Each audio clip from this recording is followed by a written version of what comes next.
Selamat datang di Mata Militer Ngapa, tempatnya info dunia dan Indonesia. Dan yang panas-panas tentang militer. Seruput kopi dulu, lor.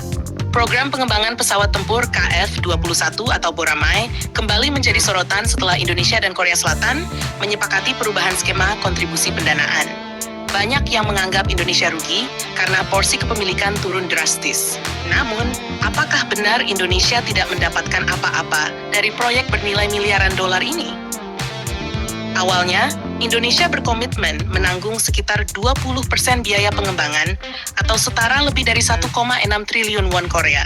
Sebagai imbalannya, Indonesia akan memperoleh akses teknologi, kesempatan keterlibatan industri pertahanan nasional, hingga hak memproduksi sebagian pesawat untuk kebutuhan dalam negeri. Namun dalam perjalanan program, berbagai tantangan muncul.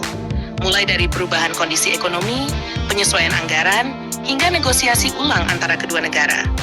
Hasil akhirnya, Indonesia dan Korea Selatan sepakat menurunkan kontribusi Indonesia menjadi sekitar 600 miliar won atau sekitar 7,2 triliun rupiah. Kontribusi yang lebih kecil tentu berdampak langsung pada hak yang diterima Indonesia.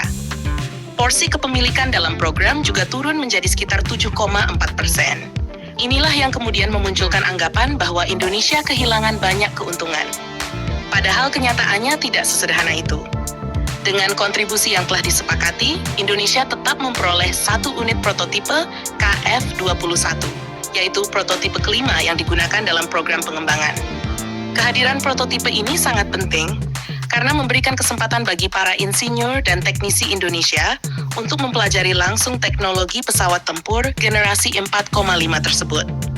Selain itu, Indonesia juga tetap memperoleh sebagian data pengembangan dan dokumen teknis yang berkaitan dengan pesawat tersebut. Informasi ini memiliki nilai strategis karena dapat menjadi bekal bagi industri dirgantara nasional dalam memahami proses desain, integrasi sistem, hingga metode pengembangan pesawat tempur modern. Manfaat lainnya adalah kesempatan mempelajari teknologi dan pengalaman selama program berlangsung. Pengetahuan yang diperoleh para insinyur Indonesia dapat diterapkan pada pengembangan pesawat maupun proyek pertahanan lain di masa depan. Namun demikian, ada konsekuensi yang tidak bisa dihindari. Dengan turunnya kontribusi, ruang keterlibatan industri pertahanan Indonesia juga menjadi lebih terbatas dibanding rencana awal. Kesempatan untuk memperoleh transfer teknologi dalam skala yang lebih besar maupun keterlibatan produksi komponen kemungkinan tidak sebesar ketika Indonesia masih memiliki porsi 20%. Bagi Korea Selatan, keputusan ini juga memberikan kepastian agar program KF-21 tetap berjalan sesuai jadwal, tanpa harus terus menunggu penyelesaian seluruh kewajiban pendanaan dari Indonesia. Sementara bagi Indonesia, pengurangan kontribusi menjadi jalan tengah agar tetap menjadi bagian dari program tanpa membebani anggaran negara secara berlebihan. Di sisi lain, Indonesia saat ini juga tengah menjalankan berbagai proyek modernisasi pertahanan lain.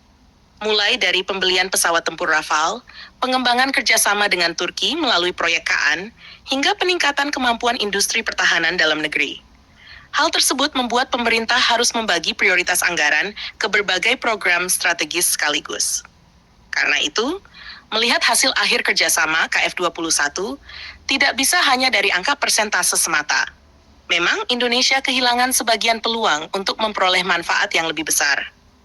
Tetapi, Indonesia tetap mendapatkan akses terhadap teknologi, pengalaman pengembangan, serta sebuah prototipe yang memiliki nilai penting bagi pengembangan sumber daya manusia dan industri dirgantara nasional. Kedepan, yang paling menentukan bukan hanya seberapa besar porsi kepemilikan Indonesia dalam sebuah proyek, melainkan bagaimana pengalaman dan pengetahuan yang diperoleh benar-benar dimanfaatkan untuk memperkuat kemampuan PT Dirgantara Indonesia, lembaga penelitian, dan industri pertahanan nasional agar mampu mengembangkan pesawat tempur maupun teknologi kedirgantaraan secara lebih mandiri. Itulah sebabnya meskipun kontribusi Indonesia turun menjadi sekitar 7,4%, hasil kerjasama ini tidak sepenuhnya sia-sia. Tantangan berikutnya adalah memastikan manfaat teknologi dan pengalaman tersebut benar-benar diterjemahkan menjadi kemampuan nyata bagi industri pertahanan Indonesia di masa depan. Jangan lupa subscribe, like, dan komen di bawah sambil ngopi.